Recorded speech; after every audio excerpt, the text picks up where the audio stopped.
Welcome to another edition of the Star Local Media Sports Podcast. My name is Matt Welch, sports editor with Star Local Media, and I am being joined by Justin Thomas, sports editor for our Denton County papers, as well as Taylor Ragland, who does sports for Plano, Allen, and Lake cities.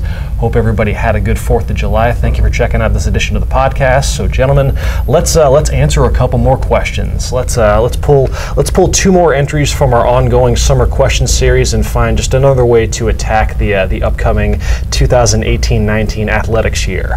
Let's see the questions on the docket for today. Let's start with taking a look at some specific athletes that we think are primed to potentially break out a bit, in 2018-19. Athletes that are going to take the so-called leap, so to speak. Athletes that, whether it's, prime for a larger role for their respective team, just someone who might naturally just get better. If they were impressive as a freshman, maybe might see a bit more responsibility as a sophomore. Just natural age-related improvement, whatever. Wherever you want to go with this, Justin. We were just talking. You've got quite a bit of activity going on here in the woods with this. Lots of players that fit into those descriptions there. So it was kind of a tough exercise trying to whittle down this list to a certain few names. So I guess kind of just maybe we want to just roll through kind of each market. And sure, absolutely. All right, well, we can start with the 5-6A newcomer Coppell joining the Lewisville programs. And the name I'm going to start with is in baseball, and that's pitcher Porter Hardcastle. Okay. That's an awesome name. Great name. Very good name, Porter Hardcastle. All name team. But it was kind of a lot like last year where we had a super talented player like Rye Gunter who was just kind of slotted behind two aces and really didn't get to start a whole lot of games, especially in district and postseason competition. That's kind of the role Hardcastle was in this year, behind Rye Gunter and John Cashmere. So with Rye Gunter now moving on to LSU, I look for Hardcastle to step into that 1-2 punch with the Coppell rotation to have a big year for him there. And then also another one, Madison Jilland in volleyball. She was the newcomer of the year as a freshman. She's a middle blocker. They lost their starting middle blocker and a couple other frontline players. So she's a name people are already familiar with, but I look for her to kind of be one of the bell cows for the Cowgirls on the volleyball court this year. Okay. I guess I'll drop a name. We can just kind of rotate and go by market. Cool. So let's see. I had 3 entries that I picked. One for Allen, one for Plano, one for McKinney. I'll do the McKinney one first. In place of Kendrick Johnson, and he was showing some love to Cordrick Dunn, who is going to be the running back this season for the McKinney football team. We actually talked a little bit about Cordrick on Monday's podcast. So just to kind of intimate kind of where the leap potential comes from with Cordrick. Basically, McKinney's going to have a brand new offense next season. They're under a new head coach, new offensive scheme, and they graduated every starter from last year's team that made the playoffs. So it's going to look brand new. But one of the players that does at least have a little bit of experience to fall back on is Cordrick Dunn, who was the number 2 running back behind Matt Gaddick, who ended up leading the area in rushing, was an all-state selection. Dunn only had 81 carries last season, but was productive. He averaged a little over 7.5 yards per carry, and then he actually got to start a game during non-district when Gaddick was out for. And Dunn, if you just need kind of an inkling of what Cordrick Dunn might be capable of, he ran for 340 yards against Midlothian. So obviously, remains to be seen how he'll handle, a much larger workload. He's going to be running behind a new offensive line, but at least the potential is there for him to be a breakout candidate in 18-19. Me? Yeah, you, Taylor. I chose one from Plano, one from Lake Dallas, and one kind of a traditional sense of a leap. One guy that has the potential to kind of take a year where he didn't see much time, but kind of had a little bit of a breakout year and move into a bigger role. And then I'll start with my one in Plano, where it's a very non-traditional sense of the word leap, because I'm going to go with Plano West softball pitcher Tatum Boyd. And you wouldn't think that a Stanford commit would be someone that you'd be targeting as someone to make a leap in production or to have a better year, but this is somebody that her entire junior year was essentially taken from her, at least the parts that mattered. In district, by the time she came back, she wasn't the same player just because she wasn't 100%. It was too late for her to help her team to the playoffs. And I think from that season when she saw very limited action, had the broken finger, going into next year, if she can stay healthy, she has the potential to be, as a senior, potential district MVP, all-state caliber player. So I think that, when you think of somebody that's going to make a big leap, kind of like we talked about, you'll think, freshman to sophomore or, back up to starter, that kind of thing. But I mean, I think the leap that Tatum Boyd could make from missing the majority of her junior season to potentially being the best player in, the new District 9-6A, if she stays healthy and has the kind of year that she's capable of, I think that's a leap that's, as big as anybody else. For sure. All right, we'll stick with volleyball here. Hebron's going for their 4th consecutive state title, so, to keep turning out state championships, you got to have players make the leap and other players kind of step in and supplement roles for players. So looking at Hebron going for 4 in a row, I think you're going to see a breakout season. She's already made the all-district team twice as a freshman and sophomore, but I think Nicole Drunick is going to step up and be kind of one of Hebron's go-to players this year.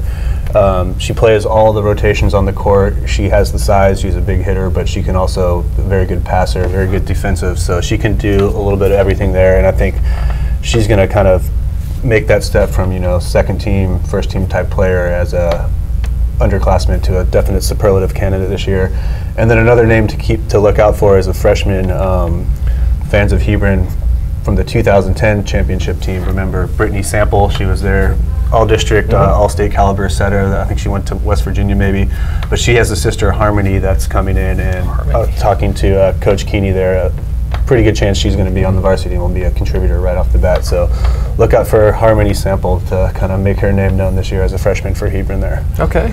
My selection as a potential breakout candidate for Plano ISD is actually a member of Plano Senior's boys basketball team, Zachary Creighton. He's Zachary Creighton. Watching Plano play last year, he kind of reminds me of Hunter Meyer in his development through Plano's program. As a junior, Hunter Meyer came off the bench, but you could just tell whenever he stepped on the court, it just made an instant impact, and it kind of got that same vibe watching Creighton. They both played the same position in the backcourt. As whenever Creighton checked in, it just seems like one way or another on either end of the floor, he was able to just make some sort of impression to make you kind of wonder, just okay, what would he do if he had more minutes and a bit of a more expanded role? But Plano had a really solid backcourt last season, so you're only so many minutes to go around. Well, next season Plano graduates 4 of its 5 starters, including that entire backcourt. So there's going to be plenty of minutes to go around, and it's only it only makes sense for him to slide into one of those spots there at guard. And if it was anything like kind of what Meyer showed in making that transition from junior to senior, then Plano should anticipate at least a pretty big season from Zachary Creighton. I'm going to leave Plano and go to Lake Dallas and the Lake Dallas baseball team, to be specific, where Connor Perry will be a junior. He was a sophomore this season and began the year on JV, actually, and then came up about halfway through the year. I know we played kind of the preseason tournaments with JV to get a few more bats and that kind of thing, but came up in DH for Lake Dallas and had a pretty big impact through district and into the postseason as a DH, and ended up, I think, making second team all-district honors just kind of as a DH utility guy. As a big kid, I think he has some room to get a little bit stronger and just kind of adapt to the varsity level. But I think the experience he got and the success he had at the plate this season, coming back as a junior, has kind of set him up to now with an entire summer and fall in front of him, knowing that he's going to play a role, knowing what he has to do to get better, knowing that he needs to get in the weight room and all that sort of thing. I think he can come out next spring for Lake Dallas and have a pretty good year, hitting, I would assume, in the middle of the order. So that's kind of a more traditional, a guy that played a little bit of a role and had a successful season, but I think could potentially be a sleeper to have a huge impact next year as the Falcons go over to 8-5A. Okay. How about you, Justin? I keep having these natural transitions here, I guess. Yeah. So we talked about some bloodlines at Hebron, and we'll stick with bloodlines at Flower Mound. Not predicting Gatorade Player of the Year here, like her sister, Lauren, the legendary Lauren Cox, but I'm going to go with Whitney Cox for her senior year at Flower Mound for the girls basketball team. She, in my opinion, made a big jump from her sophomore year to her junior year, and with Anna Jackson, the district MVP, and Flower Mound's captain, graduating, the Lady Jaguars are going to need somebody to kind of step up and be their go-to player, and she keeps progressing. I see Whitney Cox having a big year. And also shout out to her sister, younger sister, Kaylee, who is the second team all-district player as a freshman in volleyball. I think she's going to take another step on the volleyball court as well, where Flower Mound needs some more size production after losing players like Aaron Curl. What an awesome athletics family. Yeah, really.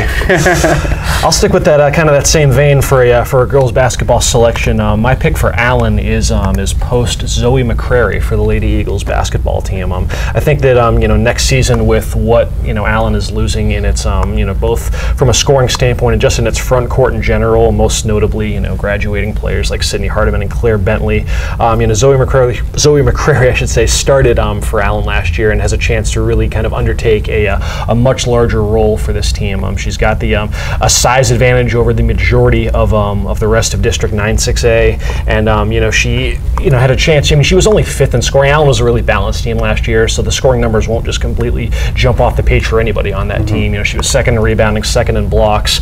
With as active as Bentley was in those two areas, Claire Bentley was kind of like the Draymond Green of that district last year and just did everything. But it seems to make it stands to reason that Zoe McCrary is going to have a bit more responsibility, more minutes, going to be called upon more down low. And then I think that she, in addition to seeing her her usage on offense rise, that's another player that with the transfer of Nia Green from Bishop Lynch back to Allen, her passing I think can open up a lot of opportunities for McCrary to feed off of down low. So look for a big year out of Zoe McCrary. I think you actually had another one, Justin. Were you guys out of teams? Yeah.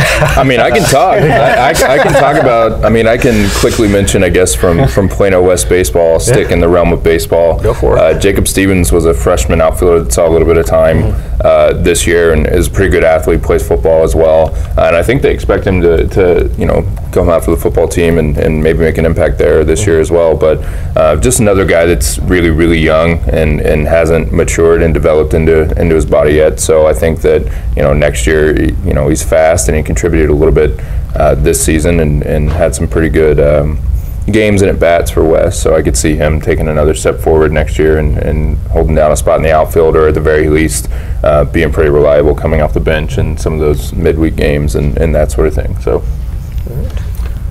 Can you pick a breakout player that's already committed to play football at LSU?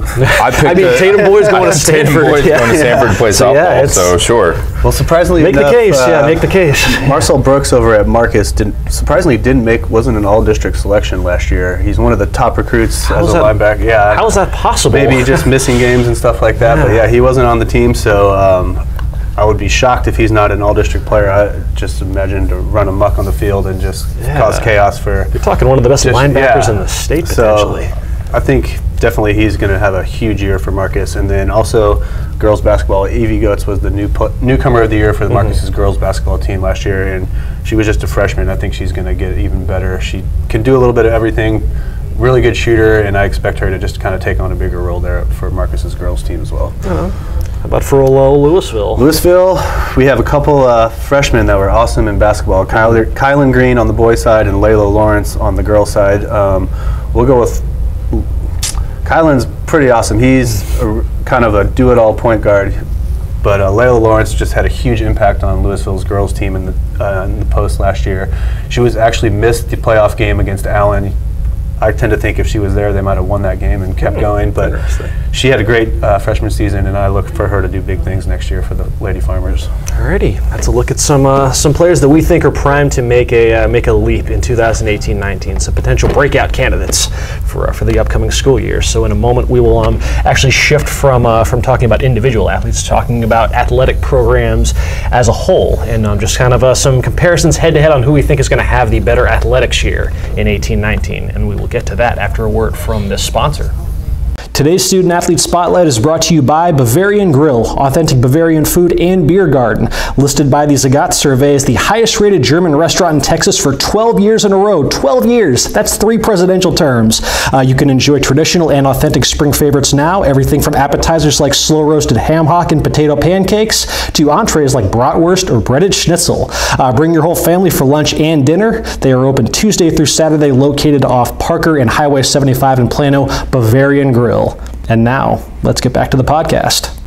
And let's pull another entry from our summer question series. This one kind of pertains to athletic programs as a whole, and basically posing the question, which program will have the better athletics year in 2018-19? And the way this is structured, we've got what, 8-9 examples of this. Basically, I took 2 on whether it was schools that are in the same city, same district, maybe they're rivals, maybe they both achieved similar athletic success last year, and just basically asking which program will have the better overall athletics year in 2018-19?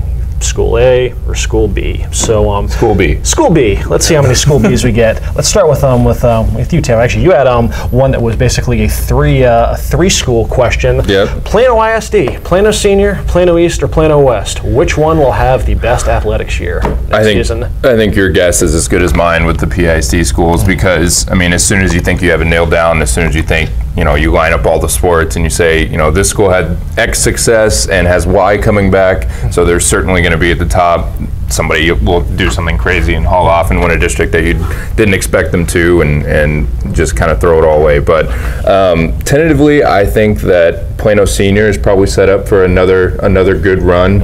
Obviously, best year of girls athletics, I think, in Plano Senior's history this season. They're losing a lot on the basketball court, but they've established a state championship tradition now, and are certainly bringing back a couple pieces, and there's no reason to think that they won't be competitive. On the softball field, obviously a very competitive team that shouldn't lose much, and should be really salty again this year. And I think that they'll be pretty good in football. I think that they'll be pretty good in baseball. They've made the playoffs pretty consistently in baseball. Maybe they'll finally escape the number 4 seed for however many years they've been doing that. But I think that just kind of overall, when you look at everything, Plano Seniors kind of set themselves up as the team that has the best chance at district titles a little bit across the board. But like I said, you never know, because Plano West won a volleyball championship last year in a year where everybody kind of thought they were down and rebuilding.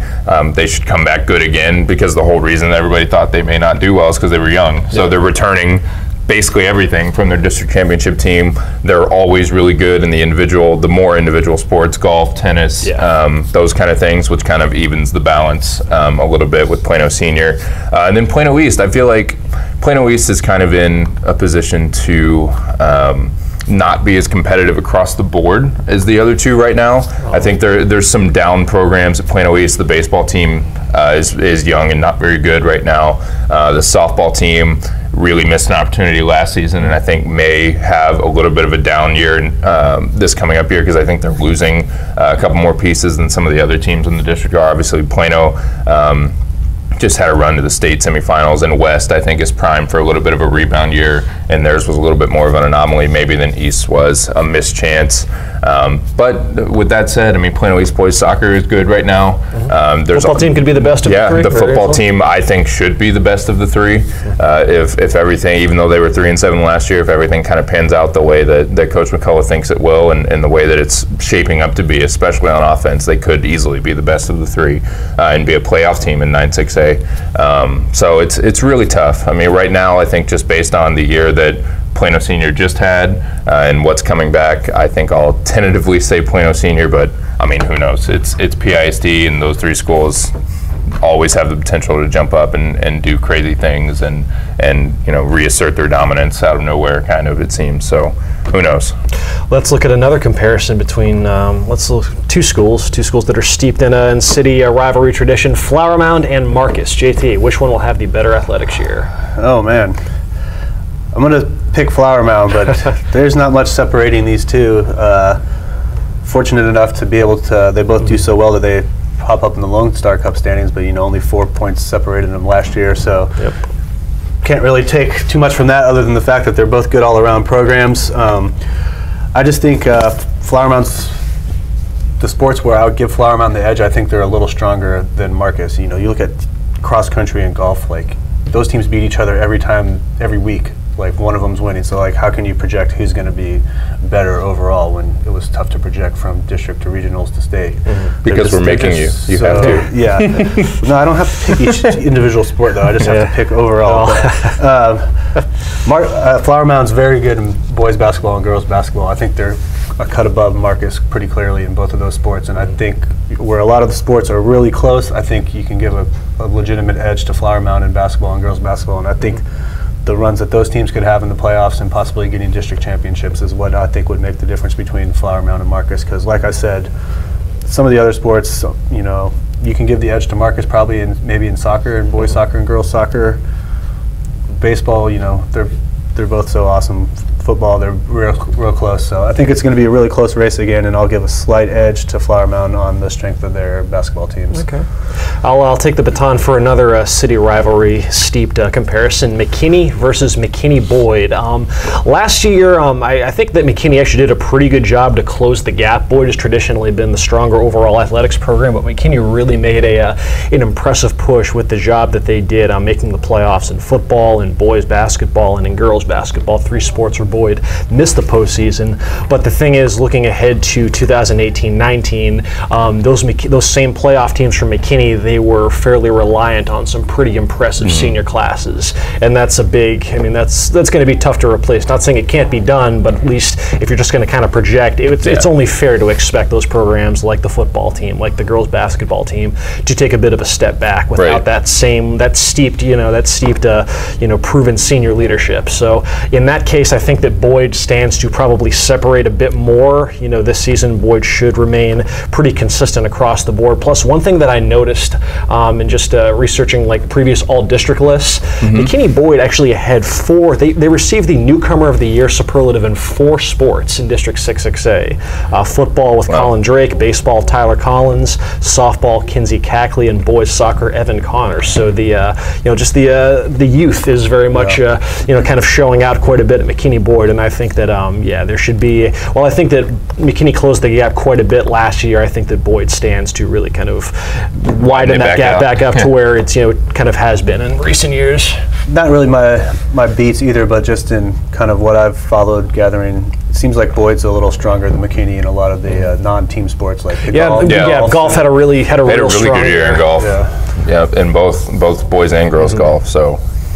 Plus, Boyd has a program that could very well end up with a state championship next year in boys soccer. That's lots of high expectations there. So that's, but yeah, obviously when those two get together, though, I mean, as you've seen, like with the football program, McKinney made the playoffs, but Boyd beat them for like the 9th or 10th straight year. So, but never a dull moment in McKinney ISD. Let's look at. Let's see, Taylor, another one. These 2 schools don't have a whole lot in common from a district commonality standpoint, but they will share a district this coming year. Lovejoy and McKinney North. Man, I think this was the one that we kind of both sat back and just essentially said we have no idea how this is going to go, because shoulder shrug. They're very, very similar. Basically across the board. I mean, you look at teams that made the playoffs.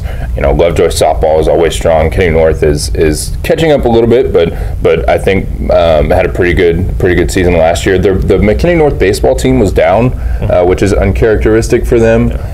So you would think that they would have a better year next year. Lovejoy right on the playoff bubble last season in baseball, but made it and returned some key pieces, so maybe a slight edge there. But I mean, just literally across the board, I was researching this and just going through every sport, and basically every team is comparable. So I mean, I don't know who you have as coming out on top. If you use football maybe as the tiebreaker, which they're not in the same district for football, so which makes it tough because it's a very different type of thing and a very different district than the two that the one that they'll share in the other sports. But I guess I'd have to give the edge to Lovejoy football for how good I think they'll be this season. But like I said, I mean, it's essentially a toss-up that's kind of impossible to predict who will have a better year, because very similar programs, very similar in a lot of different sports. So I think it'll just come down to, honestly, a fight between the two of them for several, either district championships, playoff spots, you name it. I think they'll both kind of be right there with each other. Let's look at a couple of Frisco schools. This was an entry from Brian Murphy's, I guess, answer to this question, basically comparing Frisco Lone Star and Frisco Wakeland, probably the 2 pound for pound, most well-rounded of the Frisco ISD athletic programs. That kind of, bore itself out last year. Of the 8 standings-based sports, either Lone Star or Wakeland accounted for 5 district championships across the board there. So, I mean, the consistency's there, and if they've, both schools kind of have their strong suits versus the other, with, football and girls basketball. Lone Star obviously has the decided edge. They are state powerhouses in both of those sports. But Wakeland was the best in the state on the soccer pitch last year, winning a state title in both boys and girls soccer. Where Brian kind of fell on this is basically giving the edge to Wakeland in the in the spring sports, softball, baseball, plus the programs on the rise in boys basketball. And if that holds form in 2018-19, then at least relative to Wakeland versus Lone Star, he gives the Wolverines the edge. Justin, Hebron versus Coppell. There's two well-rounded programs as it gets in your neck of the woods. Two programs I would not be surprised at all if they finish both of them in the top 10 of the Lone Star Cup standings next year. I can see both these teams making the playoffs in all 8 sports in 5, 6A. They're that good all around. If I have to pick one, I'm going to give the edge to Coppell. It's these programs are so similar, and especially in similar sports. Like they're not only are their football teams like similar, they're in similar situations where they have a lot of talent back, but lost kind of all-time program quarterbacks, both of them, that they have to replace. So very similar there. Volleyball, Hebron's won 3 state championships. Coppell's probably going to be one of the favorites to win the state title next year as well. But I'm going to give Coppell the advantage on the. I think their soccer teams are going to be a little better, and I think their baseball team is going to be a beast next year. Seem to say that every year, and every year they're really good. They haven't won the state championship yet, but they're going to be a contender for that again. They'll be a top 5 team in the state, preseason-wise for sure in baseball.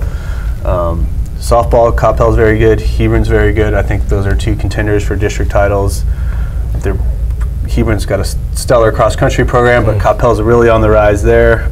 Golf, these 2 teams really match up kind of across the board. Even basketball, Coppell made the second round, Hebron lost in the first round, but Hebron won its district title. So close everywhere. I think they're both going to have awesome years, but I'm going to give the edge to Coppell just by a bit because of soccer and baseball. Let's look at that Hebron's not good at those sports. Right. That's kind of, even on it's like a higher example of Lovejoy and McKinney North. Like it just, those teams are both so good at everything that it's kind of impossible to really give the edge to one or the other definitively. That's the beauty of the hypothetical. Lake Dallas versus Little Elm versus the Colony, the 3 schools that kind of encircle Lake Lewisville. They will share the, fortunately for the second straight realignment, they will share the same district, at least for the non-football sports, over in 8-5A. They've been, they were part of 14-5A these past 2 years. With kind of trying to, size up this comparison, because both, between the 3 schools, they, much like several of these others, they have that 1 or 2 sports that they are just completely dominant in relative to the others. With Little Elm boys basketball, you have the Colony softball, you have Lake Dallas, boys soccer. Just that one sport that they really kind of took and made their own relative to, the Colony and Little Elm. And I went through and kind of ranked their order of finish in 14-5A last year, and obviously not that has any bearing on what's going to happen in 8-5A, but just to kind of get at least a bit of a sample size to at least start from. And of the order of finish, basically you had, the Colony finished ahead of Little Elm and Lake Dallas in 3 of the 8 standing sports. Lake Dallas, though, finished ahead of both in 3 other sports. Little Elm finished ahead in 2 others. But the thing is that you had the Colony finish second in every other sport. The Colony was never last of those between those 3 schools, and I think that's where you see the Colony made the playoffs in all 8 sports last year, and that's where that consistency really kind of bears itself out versus Lake Dallas and Little Elm, which made the playoffs. 5 sports apiece. No guarantee that that's going to be able to stick. That form's going to be able to hold in a district like 8-5A, which should be a bit more balanced across the board than 14-5A was. So I do think, though, that with the and it does feel like the Colony does check off a few more boxes when you get to the solo sports, with the track program, cross country, swimming. I feel like they might have a couple sports that have at least the potential to make deeper playoff runs than the programs at Little Elm and Lake Dallas as well. Obviously Little Elm's boys basketball team with RJ there, but I don't know. There's 3 or 4 teams that I could see making deep playoff runs. Regional quarterfinals, regional finals, maybe even state at the Colony. So I think I'm kind of in line with you. I just reward the Colony for just their overall consistency across the board. And then the last one I actually had down here, and these are 2 schools that have nothing in common. Allen and Prosper. They're going to be in the same district, but these 2 schools have, you'd be hard pressed to find the last time in any sport that they've crossed the same field or court or whatnot. I think they played the volleyball teams played each other at a tournament, a handful of years ago. But it's a very, very, very limited track record of Allen versus Prosper. But nevertheless, you have Allen on the one hand, one of the most well-rounded programs in 6A, versus Prosper, which was the overall winner of the Lone Star Cup in 5A. Made the play. They won the district title in 14-5A. They made just a slew of 3, 4, 5-round deep playoff runs.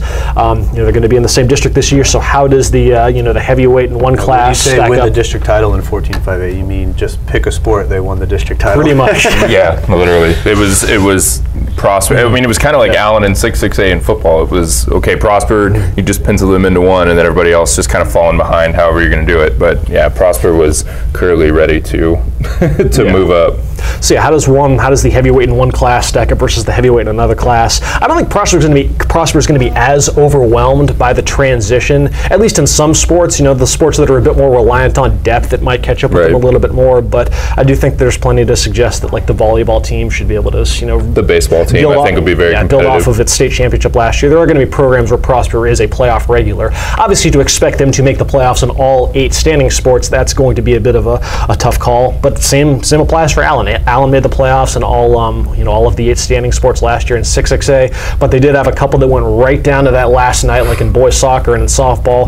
Those 2 sports are going to be, I think, even more competitive for this coming year. So it's going to be tough for either program to replicate its success from last year.